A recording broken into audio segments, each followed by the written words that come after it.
Right now, has Governor Andrew Cuomo lost his mojo? What do his sinking approval ratings mean for his agenda and for New York State? And next, the House is setting its sights on making drastic cuts to the food stamp program. Is that really the best way to get our fiscal house in order? And later, you may not believe what Nanny Bloomberg wants to do now. Let's just say it has something to do with how you dispose of your garbage. Has the mayor taken it too far this time? Good evening and welcome to RFL. I'm Andrew Whitman, in tonight for Richard French. Thanks so much for being with us on this Monday evening, June the 17th. We begin tonight with the increasing calls for New York Assembly Speaker Sheldon Silver to go. The scandals in Albany have clearly tarnished Silver's reputation. Latest Siena poll shows that just over half of New Yorkers think that the Teflon Silver should step aside. He also got his worst ever favorability rating. Silver, you'll remember, has come under fire for his mishandling of the Vito Lopez scandal. Lopez, a former assemblyman, was accused of systemically sexually harassing female employees. Silver approved a secret settlement with some of the accusers, a settlement that required the women to keep quiet. We're going to bring in our panel on this. Jeannie Zeno is joining us. She is a professor of political science at Iona College. Welcome. Dominic Carter, political journalist and author.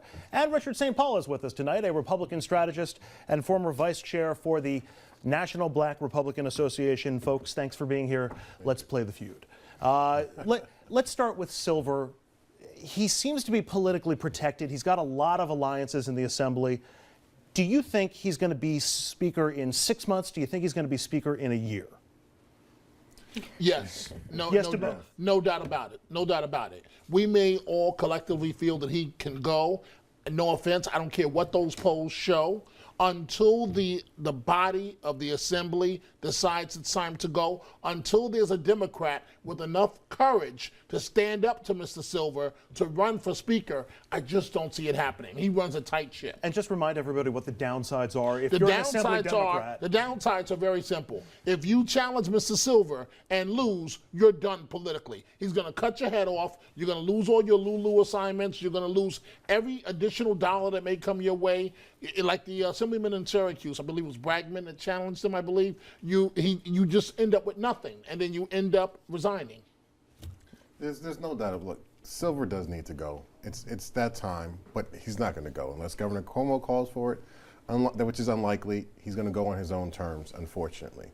He's been there too long. He doesn't spread out any power, doesn't give the ability to any other Assembly person to move legislation, to be creative, and it's very unfortunate that he stagnates that Assembly body. But he really will leave on his own terms unless there's some other big scandal that takes place. And we're at the end of the legislative session. Nothing's going to happen. Left, yeah. Nothing's going to happen. And I agree, but there are a few bad signs for Silver. I mean, number one, these polls don't matter that much for Silver because he's never been particularly popular if you look at the public opinion polls. But a few bad signs for him. When he starts to impact Cuomo negatively, that is a bad sign for him. And when he starts to impact Cuomo's agenda and the Democrats' agenda, particularly the women's legislation, that's a bad sign for him. So while I agree it's unlikely he's going to go, those two things make it more likely he may go than less at this point. We're going to get to Governor Cuomo's poll numbers in a few minutes, but if his numbers continue to slide, could that spell trouble for Shelley Silver? If it's tied, yes, absolutely. If Cuomo's slide is tied directly to Silver, it can spell trouble for Silver, and that's my point. Now, that's, there's a jump you have to make when you look at those polls and you make that connection because there's other factors impacting Cuomo as well.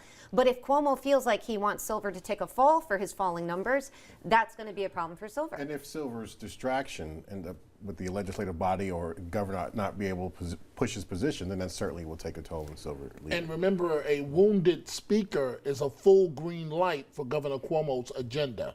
Silver is not in any position to stand up to the governor and really fight him. It's almost as though we planned out this segue, Dominic, because speaking of the governor's agenda, that's what the governor is focused on. In the aftermath of the Lopez scandal, Governor Cuomo rolled out his Women's Equality Act. It's a sweeping 10-point proposal that seeks to, among other things, achieve pay equity for women, stop sexual harassment in the workplace, stop source of income discrimination, and protect a woman's freedom of choice, as well as some others that we're going to flash in front of you here.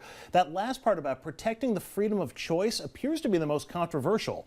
The act would make state law consistent with Roe versus Wade. 60% of New Yorkers say they support support that. It would also protect a woman's right to obtain a late-term abortion when necessary to protect the life or health of the mother. 67% of New Yorkers support that. So when it comes to the act as a whole, a majority want to see it passed, including the abortion provisions. 32% want to see the act passed with all of the points except the abortion provisions, and only 9% oppose the act altogether. Let's start with those numbers. 60% support for most of this bill.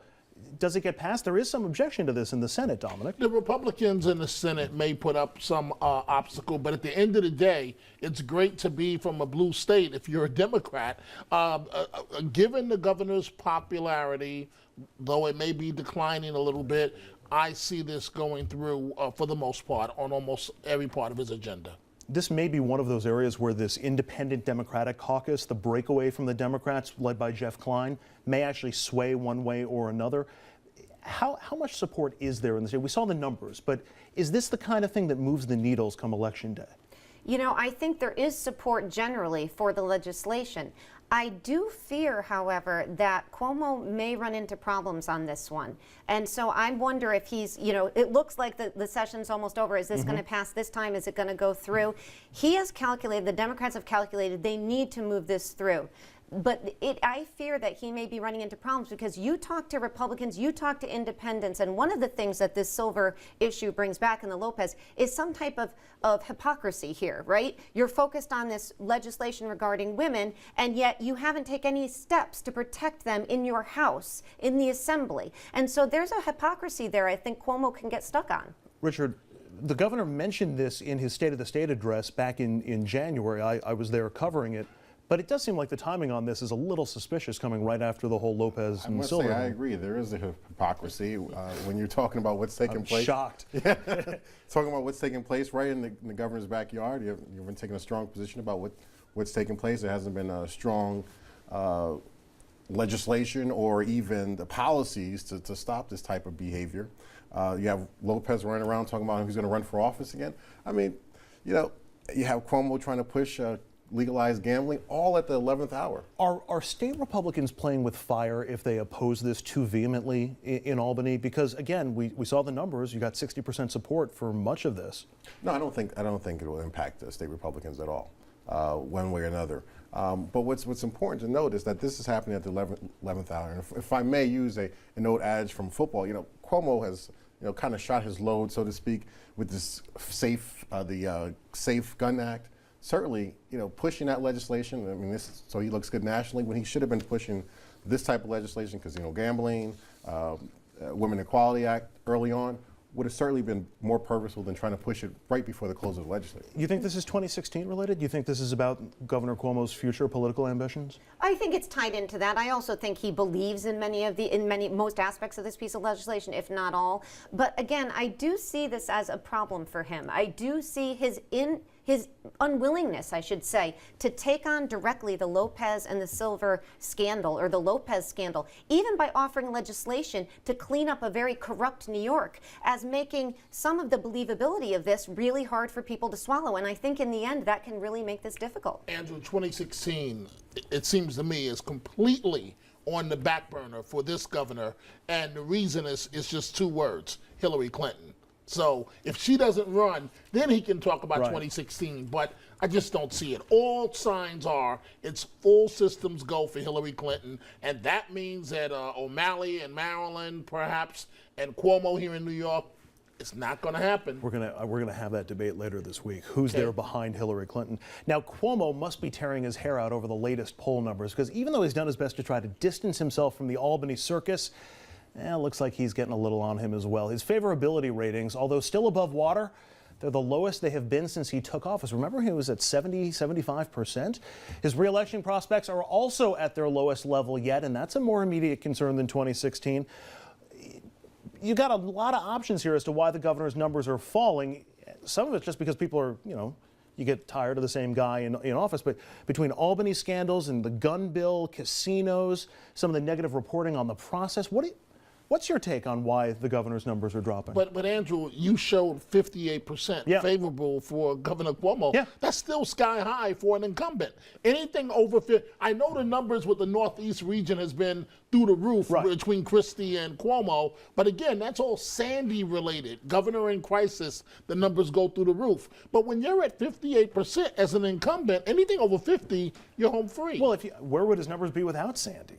Well, and my read on this, I think he's absolutely right. Sandy was a huge part of it. He also enjoyed a very long honeymoon. Yeah, I mean, he you did. think back, his poll numbers were probably, his favorability was probably riding a little bit too high. He was going to need to come down. I think they'd need to be much more worried, as Dominic mentioned, if they were closer to 52, 51%. That said, I mean, I think there's a lot of explanations for this. As you mentioned, we've gotten to know him a little bit. He's also done a lot of things that are controversial. As Richard mentioned, the gun bill in particular is controversial. Not in New York City, maybe not even Westchester County as much, but that's controversial in the more rural upstate areas. So there's a lot that he's done that people aren't exactly going to embrace, and he hasn't gone down as much as I thought he would, to tell you the truth. And also, you see the change in the press. I mean, the honeymoon is over now. You see a lot more criticism of the administration. You're getting more harder questions and tougher questions being asked. You see that you read recently that there's bickering among some of his top staff. So, I mean, that's going to happen in a 4-year term. Let's pretend there's a viable statewide Republican in New York State. There's not right now, and I think we can all agree on that. There's really no name in waiting. I don't know, Andrew. Rob Astorino? I'm not exactly sure about that because believe me, I went through the same scenario with Mario Cuomo, in which we were told that, Democratic icon, there's no Republican that can beat him. And then it became ABC, anybody but Cuomo, and out popped George Pataki, who beat him. So you never know. I mean, Astorino might be a formidable foe. Is the governor vulnerable when he's up for re-election next year? Do you think Governor Cuomo could be vulnerable? Of course, anybody's vulnerable. No. Anybody's vulnerable. No, I mean, look, not right now. Look, but listen, anybody, he asked, was he vulnerable? Look, I play football, right? Any given Sunday. We heard your metaphor earlier. Well, I don't have any more, though.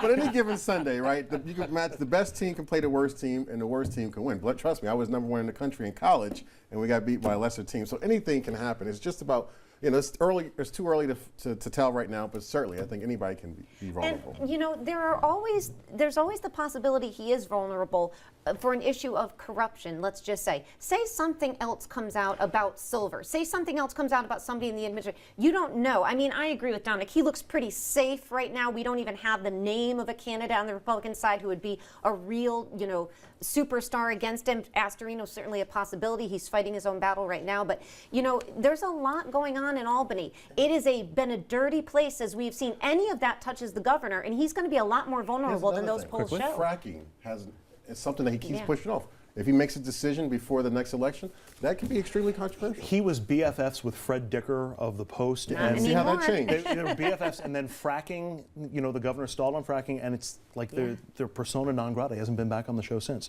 We're going to take a quick break here on RFL. When we come back. Not this show, Fred. When we come back, we're going to ask if you should be required to prove that you're a citizen when you register to vote. The U.S. Supreme Court weighed in on that today, and the High Court's decision might just surprise you. That's next when RFL returns.